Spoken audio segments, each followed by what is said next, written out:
오늘은 견디는 신앙이라는 제목으로 여러분과 은혜를 나누고자 합니다. 견디는 신앙.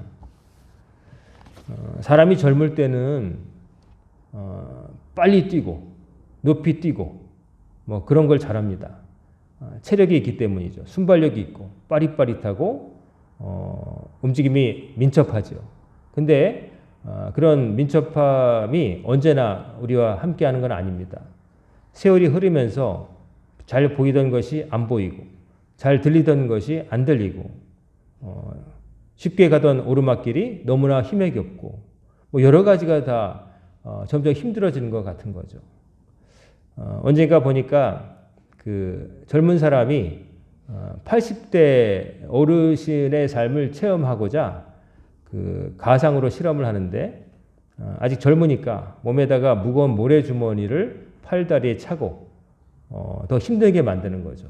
그래가지고 하루를 보내는데 전혀 그런 거 생각 못하고 살다가 80대 이상의 고령자분들이 계단 앞에서 보행할 때, 버스 한번 탈 때 얼마나 침대에서 일어날 때 얼마나 힘든가를 체험하는 그런 프로그램이 있어서 봤습니다.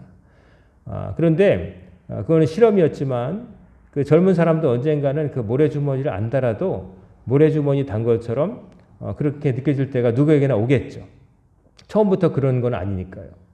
그래서 인생을 보고 사람의 삶에서 볼 때 빠른 것도 좋고 뭐 그런 것도 좋지만 실은 끝까지 우리에게 있어야 될 건 뭐냐면은 오래 견디는 거예요.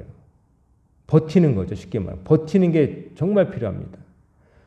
빠른 것은 젊을 때 유리한데 이것은 언젠가는 우리 곁을 떠나는 것, 자연의 법칙입니다. 그런데 세월이 흘러도 끝까지 필요한 게 뭐냐면은 버티는 힘이에요.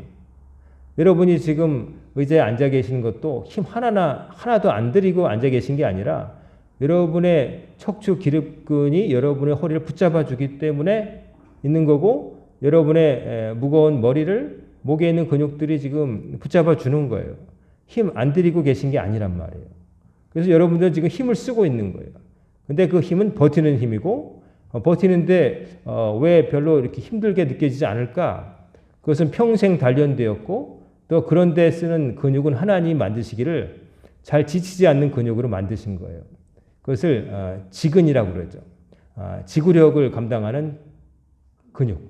그래서 빨리 움직일 때는 속근이라는 게 있어서 속도를 내고 민첩하게 막 순발력을 내고 점프를 하고 막 뛰는 단거리 달리기 한 그런 근육이 있지만은 실제로 사람의 자세를 유지하게 하고 정말 숨질 때까지 나를 바르게 하는 것, 나를 지탱해 주는 것은 지근. 별로 안 보이지만 그러나 묵묵히 버텨주고 나를 이렇게 나 형체를 유지하게 해주는 그런 근육들이 중요한 거예요. 그래서 운동을 할 때도 이 지근을 단련하는 것이 중요한데 젊을 때부터 오래 버티는 거, 꼿꼿이 앉아있을 수 있는 거, 설 수 있는 거 이런 것들이 무너지게 되면은 그냥 삶 자체가 무너집니다. 앉아있을 수도 없고 일어날 수도 없고 이런 것들이 없어지죠. 그래서 이 버티는 게 중요한데 오늘 본문을 보면은 신앙에도 이 버티는 힘이 필요하다는 것을 우리에게 보여줍니다. 신앙에도 버티는 것, 견디는 것 이런 것이 우리의 믿음을 이루는 중요 요소 중에 하나라 하는 것을 우리에게 알려주는 말씀을 오늘 읽어드린 거예요. 오늘 본문 1절을 보면 이러므로 우리에게 구름같이 둘러싼 허다한 증인들이 있으니 이 구름같이 허다한 증인들은 누구냐면은 읽지 않았지만 11장에 있는 아벨, 에녹, 노아, 아브라함, 이삭, 야곱, 모세, 라합, 기드온, 바락, 삼손, 입다, 다윗, 사무엘 이런 믿음의 본이 되는 사람들 어떤 평생 완벽하지는 않았지만 그러나 믿음을 가지고 시련을 극복한 사람들 이런 사람들이 허다한 증인이라고 하는 거예요. 그 증인이라고 하는 무엇의 증인이냐? 믿음이라는 것의 증인이라는 거죠. 믿음이 사람을 어떻게 바꿀 수 있는지, 믿음을 가진 사람이 어떻게 사는지에 대한 증인들이 그렇게 많다. 성경을 통해서 하나님을 먼저 만났던 사람들이 그렇게 많다라고 보여주는 거예요. 근데 그 사람들은 공통점이 뭐냐면은 모든 무거운 것과 얽매이기 쉬운 죄를 벗어버리고 모든 무거운 것과 얽매이기 쉬운 죄를 벗어버렸대요. 믿음의 증인이 된 사람들은 모든 무거운 것과 얽매이기 쉬운 죄를 벗어버렸다. 여러분 등산을 해보시면 알겠지만 초입에는 별 차이가 없어 보여요. 작은 거 하나 들고 있는 게. 근데 산 높이 갈수록 고도가 높아질수록 거리가 길어질수록 작은 물병 하나 든 게 소기통 든 것처럼 힘들어질 수가 있는 거예요. 그래서 산에 갈 때는 줄일 수 있는 한 가급적 줄이는 게 중요합니다. 필요한 거 꼭 가져가야 되겠지만 뭐 우습게 알고서 야, 이 정도야? 근데요, 이 정도가 시간이 쌓이면 엄청난 거예요. 그 무게를 그냥 누가 대신 들어주는 게 아니에요. 뭐 500원짜리 동전 하나가 이게 한 5g쯤 된대요. 500원짜리 동전 하나가 5g인데 1초 들면 1초에 5g이지만 그게 100초가 되고 1시간이 되고 그러면 그 5g 곱하기 그 시간만큼 곱해진 무게를 내가 들고 있는 거예요. 그렇기 때문에 그게 저절로 되는 게 아니에요. 그거 하나가 별거 있겠어? 하지만 거리가 길어질수록 그게 저절로 운반된 게 아니라 내가 힘을 쓴 거거든요. 그래서 하나라도 돌면은 등산이 산행이 가볍고 하나 불필요한 거 가져가면 힘든 거예요. 그래서 무게를 줄이는 게 중요한데 믿음에도 하나님을 믿고 사는 인생살이에도 무거운 것, 얽매이기 쉬운 것 이런 것들이 덕지덕지 몸에 붙어 있거나 내 삶에서 계속 붙어 다닌다면 그건 믿음 생활을 끝까지 할 수 없다는 말을 하는 거예요. 더 쉽게 말하면 나로 하여금 하나님을 믿게 하는데 방해가 되었던 과거의 모습들을 청산하지 않으면 계속 그것이 나를 발목을 잡아가지고 나로 하여금 못 나가게 한다고 하는 것이죠. 앞으로 못 나가게 하는 거예요. 괜찮겠지? 괜찮겠지가 아닙니다. 집안에 쓰레기를 안 버리고 그냥 내일 버리지, 내일 모레 버리지, 일주일 모았다 버리지 뭐 그러잖아요. 그런데 그 방에는 그 쓰레기가 내가 안 보이는 곳에 혹시 한 방에다가 쳐넣었어도 그 방에 쓰레기가 있는 거예요. 그건 계속 쌓이는 거고 그것이 있는 만큼 딴 좋은 것을 놓을 수 있는 공간이 없고 내 행동에 제약을 받는 것이고 악취가 나고 병균이 생기고 내 삶의 질이 떨어지는 거예요. 그때 덜어내고 치우지 아니하면 그게 쌓이고 쌓여서 티끌모아태산이라고 하잖아요. 그런 것들이 나를 올가매는 거예요. 그래서 청소를 잘하고 정돈을 잘하고 이런 것들이 중요합니다. 위생적으로도 그렇고 자기 삶도 그렇고 책상 정리를 깨끗이 하지 못한 사람들이 집중하기 어렵습니다. 뭐 지금 수학을 공부해야 되는데 거기에 뭐 딴 과목 책도 막 있고 뭐 별게 다 있고 그런 사람 공부 잘하기 어렵습니다. 시선이 가게 되기 때문에. 그러니까 정리정돈이라고 하는 건 단순한 그 어떤 습관을 넘어서 자기가 뭔가 새로운 일을 잘하기 위해서 필요한 게 정리정돈인 거예요. 그런 것들을 평소에 안 해놓게 되면은 나중에 아수라장이 됩니다. 금세 쌓여요. 여러분 빨래 같은 거 빨리 안 해놓으면 금세 쌓입니다. 하루에 수건 한 장, 적어도 하루에 샤워는 할 거 아니겠어요? 외출하고 나서. 수건 쌓이고,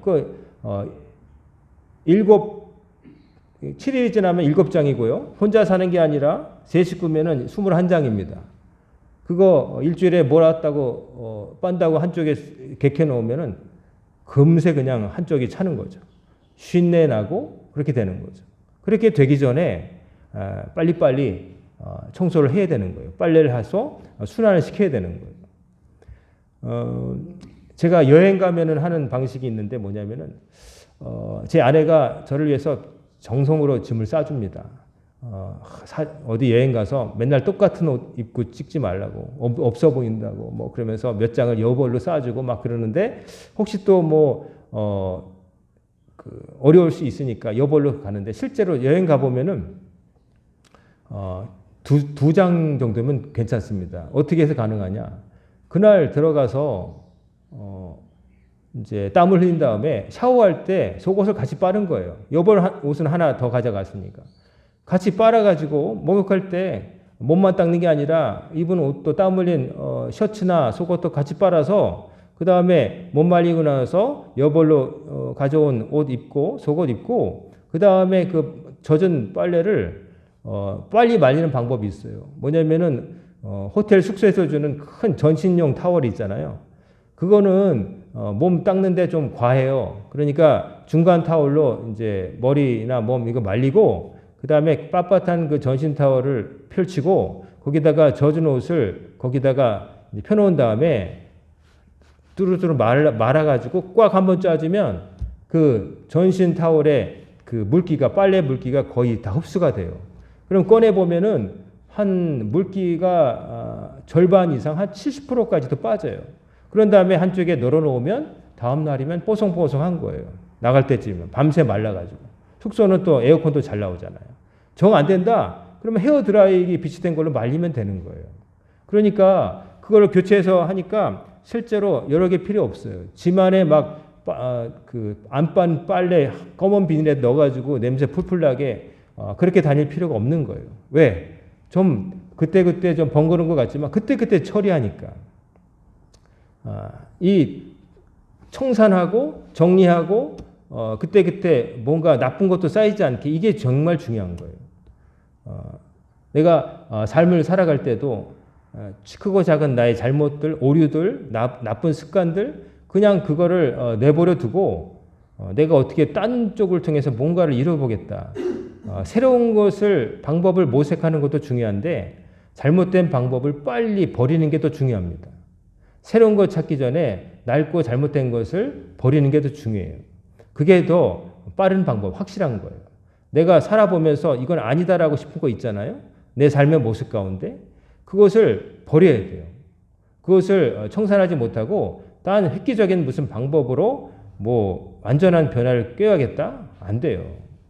살 빼기를 원한다고 하면서 좋은 살 빼는 음식만 뭐 특별한 뭐 먹으면 싹 빠진다더라 그런 사람도 있고 뭐 일론 머스크가 먹었다는 다이어트 약도 팔지만은 자기가 밤에 이것저것 주워 먹으면은 그렇게 먹으면 소용이 없어요.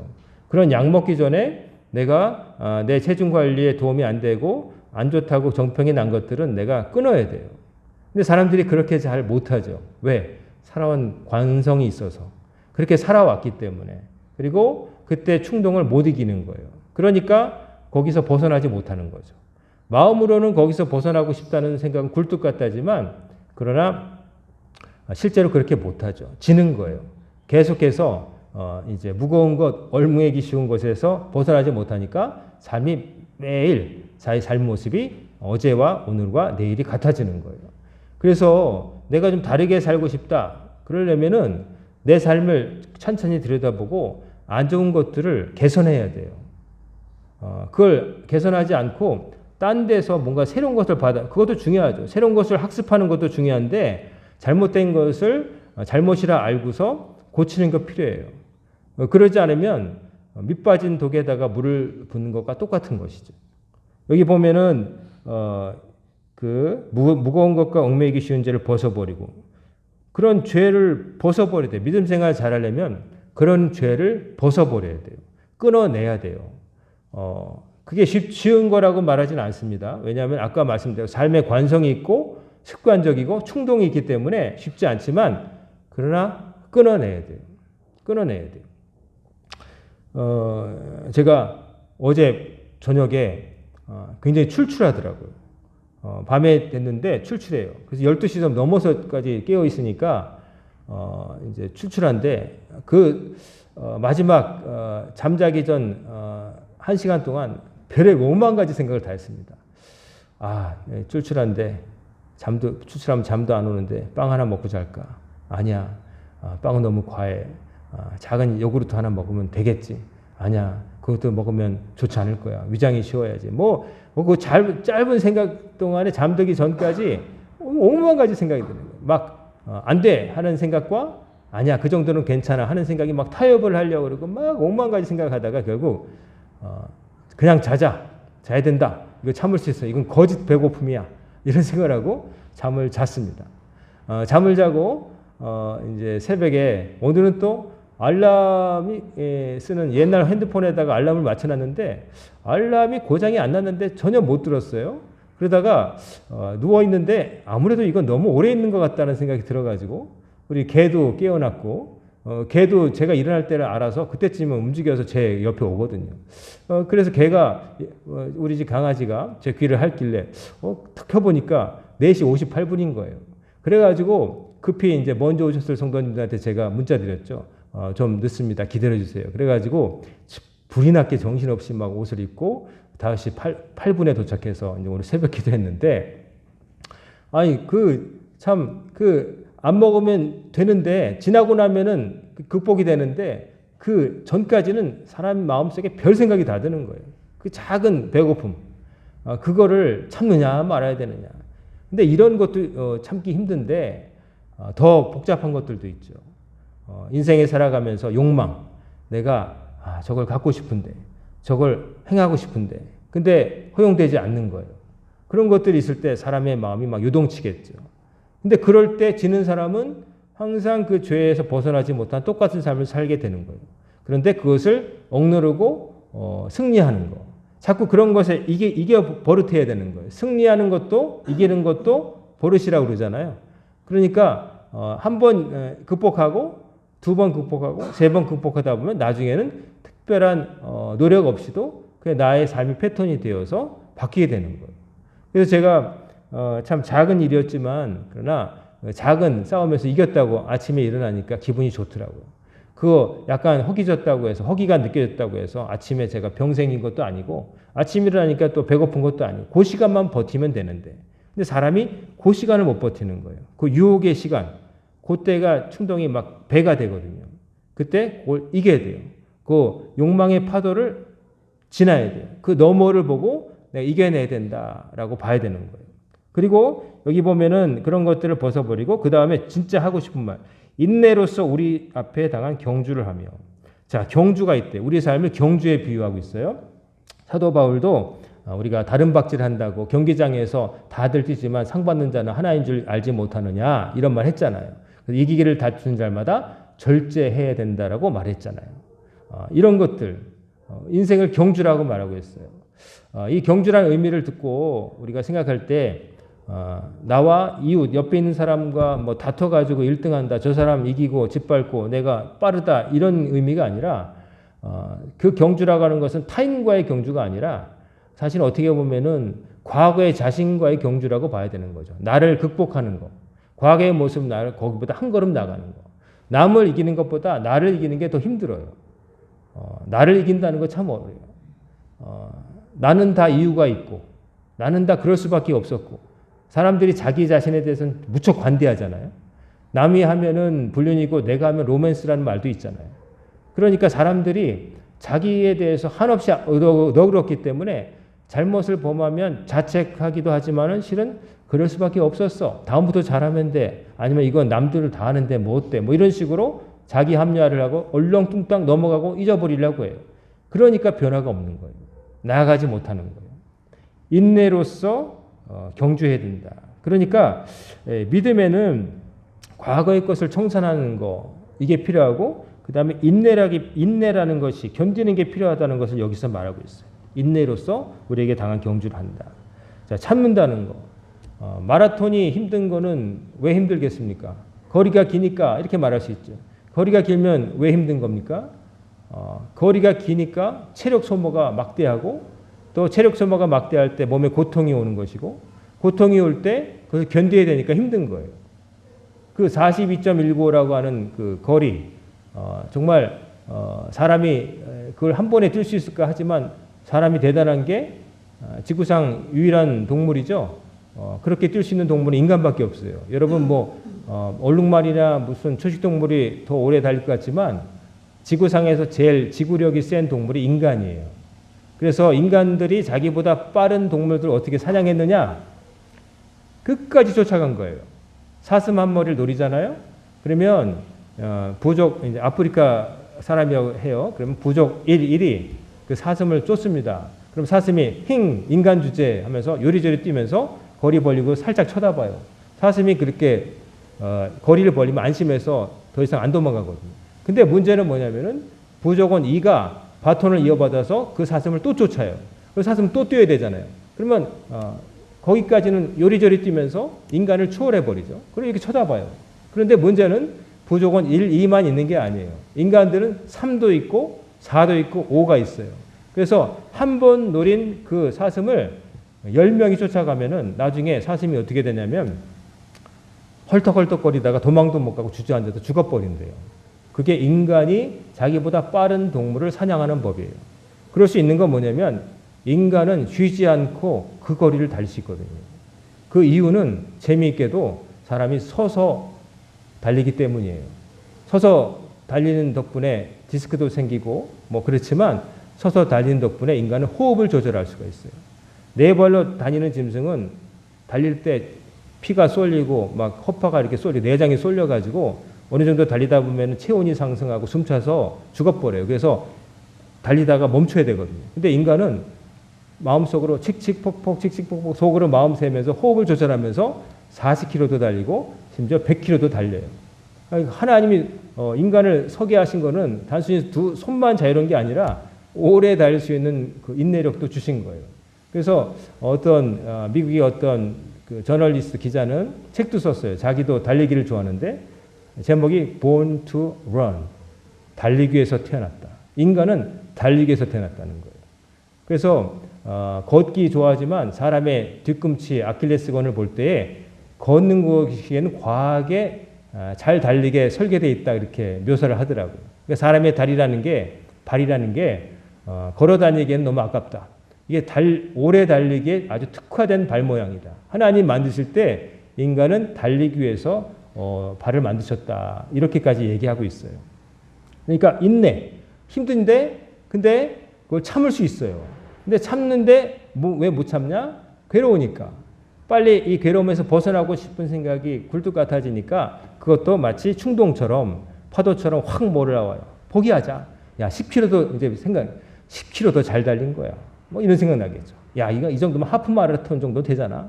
그냥 이것만 하고 다음번에 완주하자. 이런 생각 들다가 그러다가 그걸 극복하잖아요. 극복하고서 이른바 런너스 하이라고 해서 머리에서 통증을 모르게 하는 이제 엔돌핀이 나오면은 누가 밀어주듯이 그냥 다리가 저절로 움직여가지고 막 구름 위를 걸어가는 것 같은 그런 쾌락이 생긴대요. 그래서 달리는 사람도 있는데 그러다가 30km가 지금 딱 도착하잖아요. 그러면 호르몬 효과가 싹 사라지면서 발목이 아프고 무릎도 아프고 골반도 아프고 팔도 아프고 온 군데가 다 아프다는 거죠. 심장은 막 터질 것 같고 폐도 막 숨이 들어갈 때마다 폐가 따갑고 이럴 때 대부분 사람들이 많이 포기를 한대요. 30km 지점 30km까지 웃으면서 달렸던 사람도 그때 되면 고비가 오는 거죠. 내가 미쳤지. 포기할까? 근데 너무 아까워. 이제 10몇 킬로만 달리면 되는데 막 이런 생각하다가 그걸 견딘 사람만이 42.195 그 꼬린점에 들어가서 메달을 완주했다고 메달을 받는 거예요. 그러니까 믿음 생활할 때 우리 인생이 마라톤에 비교하는 것은 순간이 아니고 지속되는 과정이기 때문에 그렇잖아요. 인생이 짧다고 하면 짧다고 할 수 있지만 그러나 길다고 보면 굉장히 긴 시간이잖아요. 숨 참고 시간이 가는 걸 보면은 1분이 얼마나 긴지를 알 수가 있죠. 근데 우리가 잘 모르는 거죠. 제법 길게 사는데 사는 동안에 여러 가지 어려운 고비들, 오르막길 같은데, 뭐 웅덩이 같은데도 생기고 어려움이 생기죠. 그런 정도가 아니라 초대교회 처음 믿었던 분들은 박해라는 게 있었죠. 직접적으로 신체 위해가 가해지는 상황이 있었죠. 그런데도 믿음을 끝까지 지킬 수 있었다는 거, 그 참는 거, 고통을 참아내는 것을 했다는 거예요. 고통을 참아낼 수 있을 때에 믿음 생활을 온전히 할 수 있다. 하나님 나라에 들어갈 수 있는 사람이 될 수 있다고 말하는 거예요. 그래서 인내라는 게 중요한 거예요. 인내. 우리는 아주 순간적인 반짝이는 그런 모습들을 좋아하지만 실은 지속적으로 꺼지지 않는 촛불처럼 은은하게 쭉 비춰지는 것도 중요한 거예요. 그래서 믿음이라고 하는 것은 여러 가지 측면이 있는데 믿음에는 인내가 필요해요. 인내가 필요하고 또 용기도 필요해요. 용기가 필요하다는 이유는 뭐냐면은 우리가 읽지 않았는데 히브리서 11장 1절을 보면 믿음에 대해서 이렇게 정의하죠. 믿음은 바라는 것들의 실상이요 보이지 않는 것들의 증거다. 바라지 않는 것들의 실상이다. 바라는 것들의 실상이다. 내가 소망하는 것들의 실제 모습이라는 것을 내가 신뢰하는 거예요. 즉 쉽게 말하면 내가 이렇게 될 것이다 라고 하는 바가 하나님께서 실현시켜 줄 거를 끝까지 믿는 게 바로 믿음이라는 거예요. 이미 된 것을 이게 됐구나 그냥 아는 게 아니라 아직 완성되지 않은 부분을 나 마음속으로 이거 완성시켜 주실 거야 라고 하나님을 의탁하는 거예요. 그리고 보이지 않는 것들의 증거다. 아직 안 보여요. 아직 안 됐으니까. 실현되지 않았으니까. 하지만 그것을 먼저 앞당겨 보는 능력이 바로 믿음이라는 거예요. 그러니까 이게 아직 되지 않은 것을 믿으려면 뭐가 필요하냐면은 용기가 필요해요. 용기가 필요해요. 하나님이 가라 하실 때 발을 디뎌놓는 그런 용기가 필요한 거예요. 여호수아 때 이스라엘 백성들이 요단강 건너갈 때 홍해는 미리 갈라진 다음에 들어갔지만 요단강 건너갈 때는 물이 흐를 때 언약궤 메고 들어갔거든요. 그때 발을 담그는 용기. 아직 물은 흐르지만 우리가 지나갈 수 있어. 우기 때가 되어서 물이 콸콸 흐르고 있는 요단강인데 하나님이 언약궤를 메고 딱 제사장들이 들어갔을 때 물이 갈라진 거예요.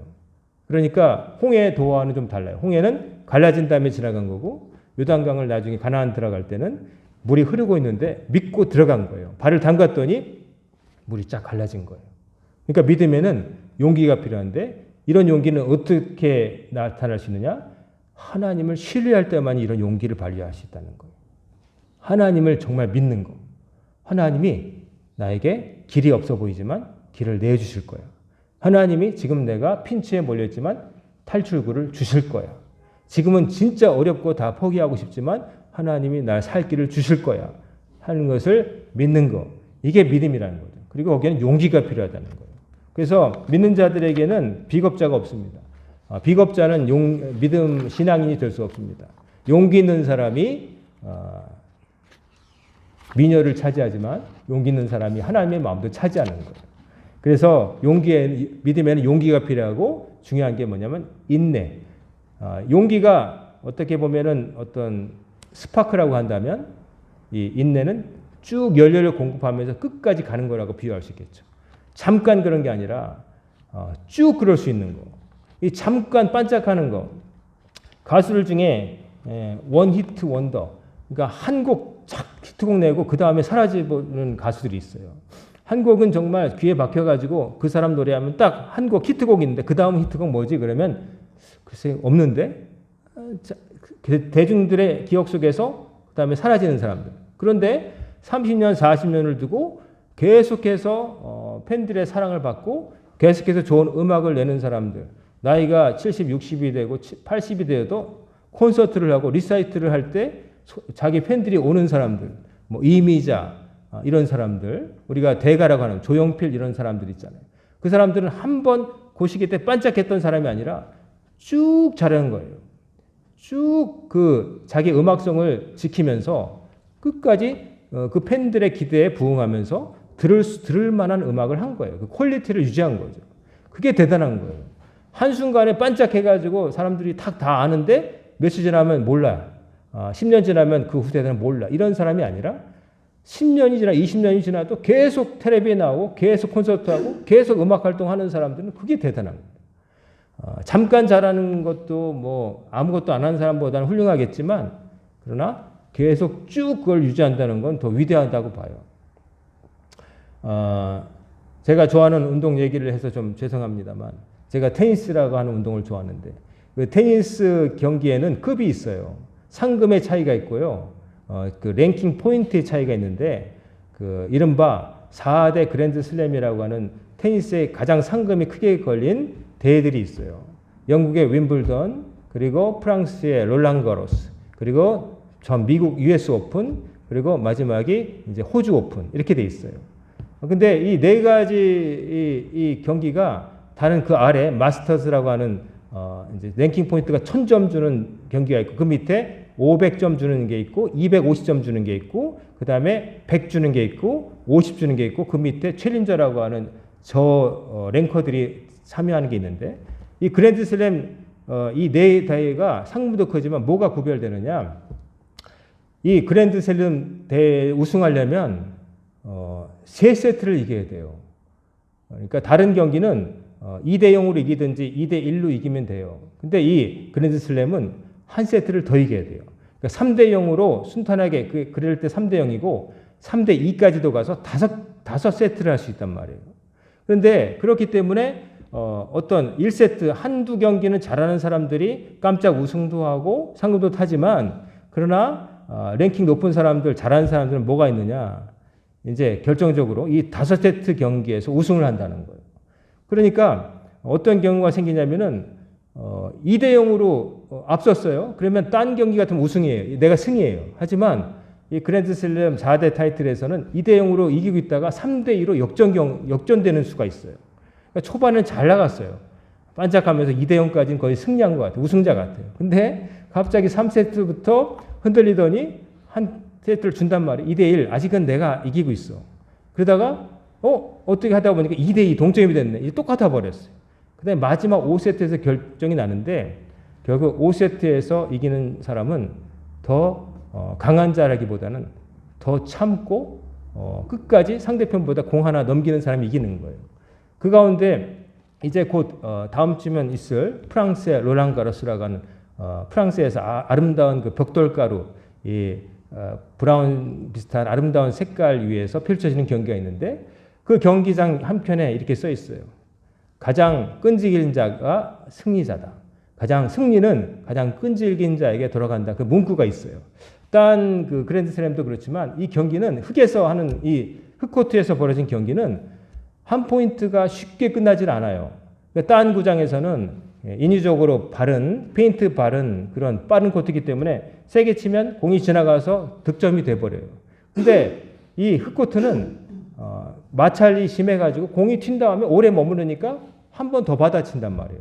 그러면 죽도록 세게 쳤는데 상대편이 받아넘긴다? 그러면 내 책임이 되고 내가 또 쳐야 되는 거예요.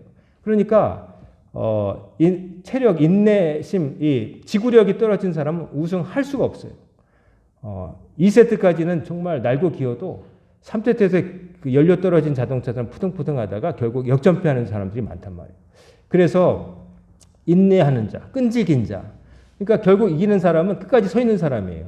권투도 상대편보다 오래 서 있으면 이기는 거 아니에요. 한 사람 엎어져 있으면 내게 이기는 거 아니에요. 끝까지 서 있는 거. 그게 인내란 말이에요. 신앙생활에서도 그렇다는 거예요. 신앙생활이 쉬운 게 아니잖아요. 하나님 믿고 산다는 게 쉽지 않아요. 왜냐하면 우리가 사는 세상은 사탄 마귀가 우리에게 유혹을 하고 또 삶의 여러 가지 문제들이 우리에게 엄습을 하고 생각지 않은 일들이 터져 나오잖아요. 그렇기 때문에 그냥 쉽지가 않은 거예요. 그냥 설렁설렁 살 수 있는 공간이 아니란 말이죠. 그렇기 때문에 거기서 이겨야 돼요. 버티고 이겨야 돼요. 이길 수 있는 사람은 잠깐 힘쓰고 이겼다가 그 다음날 지는 사람이 아니라 계속 이기는 사람. 계속 이기는 사람이 진짜 승리자가 되는 거예요. 믿음 생활할 때 그래서 인내가 필요한 거예요. 인내가 필요합니다. 2절에 보면은 그런데 그 인내를 가질 때 뭐가 필요하냐? 믿음의 주요 또 온전하게 하시는 이인 예수를 바라보자. 그는 그 앞에 있는 기쁨을 위하여 십자가를 참으사 부끄러움을 개의치 아니하셨더니 하나님 보좌 우편에 앉으셨느니라. 믿음의 주요 온전하게 하시는 예수. 믿음의 주. 우리 믿음의 대상이 되시죠? 그 다음에 온전하게 하시는 예수님. 바로 뭐냐면은 예수님이라고 하는 모범. 예수님을 모범으로 삼아서 그 삶을 우리가 모방하자는 거예요. 뭐로써? 인내의 본으로서. 우리가 참아야 되는데, 견뎌야 되는데, 이기고 승리하고 버텨야 되는데 우리 스스로 그런 법을 잘 모르니까 배워야 되잖아요. 누구에게서 배워야 되느냐? 예수님에게서 배워야 된다는 거예요. 딴 게 찾아볼 게 아니라 가장 아까 말한 사무엘이라든지 아브라함이라든지 믿음의 허다한 증인들도 있지만 그러나 가장 완벽한 인내의 표본은 누구냐? 우리 예수님이라는 거예요. 십자가를 견디신 예수님이라는 거예요. 근데 예수님은 그 십자가를 어떻게 견디셨느냐? 그 앞에 있는 기쁨. 뭐냐면은 십자가 이후에 부활의 영광을 바라보면서 지금의 고난을 이겨냈다는 거예요. 장차 있을 하늘의 상급을 바라보며 지금의 고통을, 치욕을 감수하셨다는 거예요. 부활의 영광을 위해서 십자가의 치욕을 이겨내셨다는 거예요. 우리가 인내하는 법, 힘든 때를 견디는 법 중에 여러 가지가 있겠지만 그 중에 하나는 뭐냐면 바로 이것을 견디고 나은 다음에 내가 받을 상급에 대한 거, 기대. 미래에 있을 좋은 일에 대한 그 확신이 있을 때 내가 이것을 견뎌낼 수가 있는 거예요. 우리 주님은 바로 십자가의 치욕을 견디셨지만 그렇게 한 방법, 비결은 뭐냐? 장차 있을 기쁨을 바라보시면서 부활의 승리를 바라보시면서 예수님 버티셨다는 거예요. 십자가에서 그 십자가 지시기 전에 로마 군병들의 치욕을 당하시고 쇠 구리 방울이 박힌 그 채찍으로 살을 맞으시고 살이 터지고 손과 발에 못이 뚫리고 옷이 벗기우고 조롱당하고 그런 모습들, 그 치욕을 이겨내셨다는 거예요.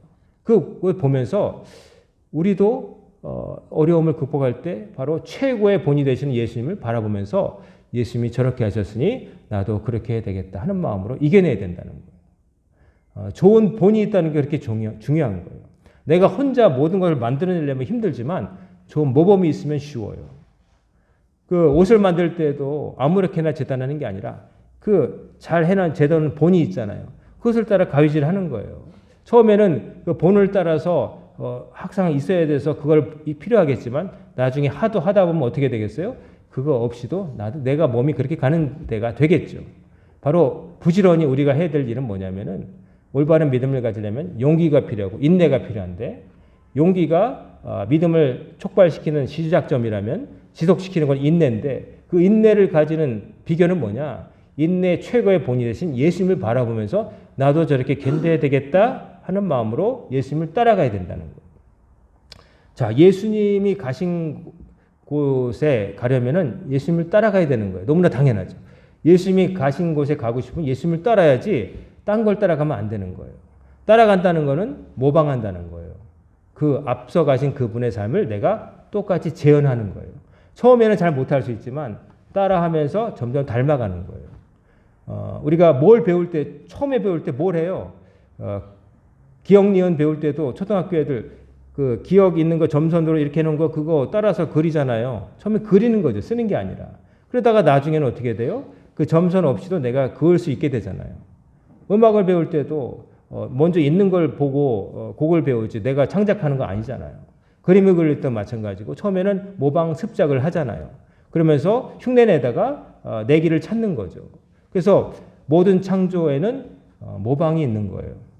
따라가는 거, 모범을 가지고 그 좋은 본이 필요한 거죠. 잘못된 걸 쫓아가면 같이 망하는 거예요. 근데 그것이 누구냐? 예수님이시라는 거예요. 그럼 예수님은 어떤 고난을 당하셨느냐? 아까 말씀드린 대로 사람이 당할 수 있는 가장 어려운 고난을 당하셨죠. 모험을 당하셨어요. 하지도 않은 일을 했다고. 하나님을 능멸했다고. 시저에게 저항하려고 했다고. 이런 말 들으셨어요? 거짓말 들었죠. 그리고 또 치욕을 들었죠. 네가 하나님의 아들이거든 어떻게 해봐라. 십자가에서 내려와 봐라. 행악자에게도 조롱을 받으셨고 그 옷을 나눠 갖는 그런 일도 보셨고 예수님은 그런 억울한 일을 당하셨어요. 제가 언젠가 말씀드렸지만 가끔 우리가 억울한 일 당하면은 화도 나고 잠도 안 하고 속도 쓰리고 그렇잖아요. 그때 제가 그랬죠. 아유, 예수님 같은 분도 오해받으셨는데 나쯤이야. 이런 마음 가지면 한없이 편해진다고.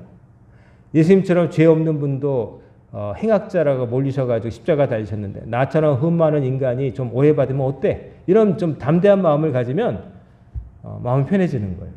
우리 주님도 이런 일 당하셨는데 우리 주님이 이런 일 당하셨는데 악한 세상에 온몸으로 맞서 싸우시니까 진리를 말씀하시니까 고난 당하셨어요?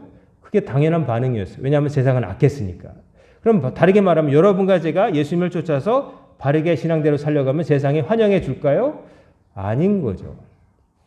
옛날만큼 야만적이진 않지만 세상은 근본적으로 하나님을 따르려고 하지 않아요.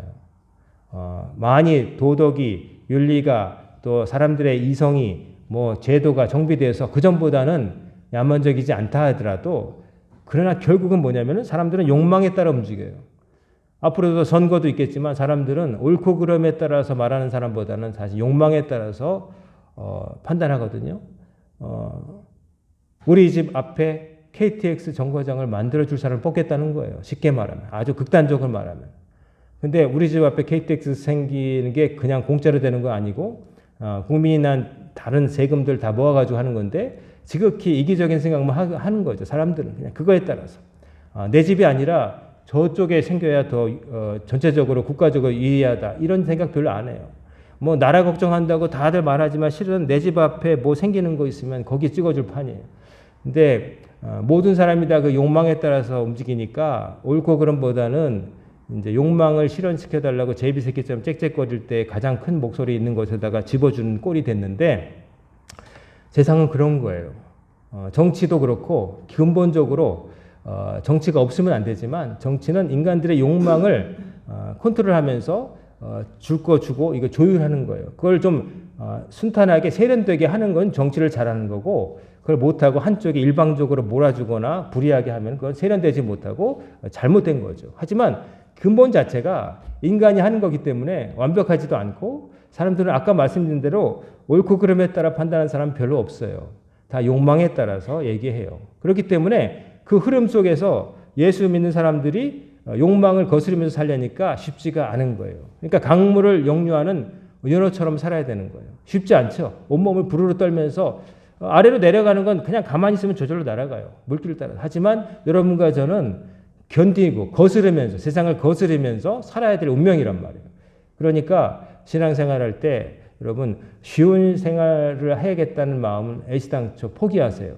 신앙생활은 견디고 역류하는 거예요. 그렇기 때문에 이겨내야 되는 거예요. 근데 이겨내려면 용기도 필요하고 또 하나 버티는 힘이 필요한 거예요. 그 버티려면은 뭐가 있어야 되느냐? 우리보다 더 잘 버티시고 완벽하게 버텨내신 분이 필요한 거예요. 그게 그 모범이 누구냐? 우리 주 예수님이라는 거예요. 그래서 예수님을 바라본다는 것은 그저 쳐다만 본다는 게 아니라 보고 배우고 따라하라는 거예요. 예수님은 이럴 때 어떻게 판단하셨고 어떤 선택을 하셨는가, 어떻게 하라고 하셨는가를 보면서 우리 삶을 바꿔나가야 되는 거예요. 그게 우리가 평생 동안 할 일들이에요. 이게 진짜 신앙생활의 핵심입니다. 그저 어떤 한 가지 문제가 있을 때 그 문제 하나 해결받으려고 기도해서 뭐 시험이 붙었다, 뭐 돈 벌었다, 뭐 직장에 붙었다 이런 문제, 이런 차원의 문제가 아니라 내가 모든 것을 다 끝내고 하나님 나라 들어갈 수 있을 때 들어갈 수 있는 사람이 되느냐 마느냐에 대한 관심이 꺼져 있으면 안 돼요. 그런 것에 대한 관심이 없이 표피적인 것만 얘기하는 것들은 다 어디서나 할 수 있는 일이에요. 점장에도 해줄 수 있는 거고 불교에서도 해줄 수 있는 거고 유교에서도 해줄 수 있는 거고 온갖 잡동사니에서 세상 철학도 얘기해주고 정신과 의사도 얘기할 수 있는 거지만 이 강단에서 하나님 말씀으로 여러분에게 선포되는 말씀은 그런 문제가 아니라 여러분이 영원히 사느냐 영원히 멸망당하느냐에 관한 중요한 문제를 말씀드리는 거예요. 그것이 이 땅에서 우리가 살아가는 이 믿음을 지키는 것에 달려있기 때문에 오늘도 말씀을 드리는 거예요. 여러분 신앙생활은 역류하는 거기 때문에 쉬운 거라고 생각하지 마시고 어려우면 그게 정상이라고 생각하세요. 교회에 나올 때 여러 가지 거침이 있잖아요. 갑자기 안 다니는 남편이, 아내가, 자식이 부르고 또 몸이 피곤하고 직장이 부르고 뭐 여러 가지 일들, 걱정도 있고 뭐 여러 가지 여러분을 붙잡아 끄는 아래로 내려 끄는 중력처럼 무거운 짐 같은 게 있을 건데 그게 당연한 거예요. 우리가 지금 사는 데가 아직 천국이 아니니까. 이 세상은 그런 곳이에요. 그러니까 중력은 한없이 나를 땡기지만 나는 일어서고 다리를 펼 힘이 필요한 거고 그러려면 믿음의 체력을 길러야 되는 거예요. 그러려면 인내력이 있어야 되는 거예요. 그 인내력은 예수님을 닮아서 모방하는 것에서 온다. 이 말씀을 기억하시고 이번 한 주도 여러분의 삶을 보시고 내가 타협하지 말고 견디고 이겨야겠다. 무거운 것 올가매는 것을 벗어버려야 되겠다. 예수님을 바라보고 예수님 어떻게 하셨는가를 보고 승리하시는 법을 잘 배우시고 더 승수가 많아지는 여러분과 제가 되기를 주의 이름으로 축원합니다. 아멘. 기도하겠습니다.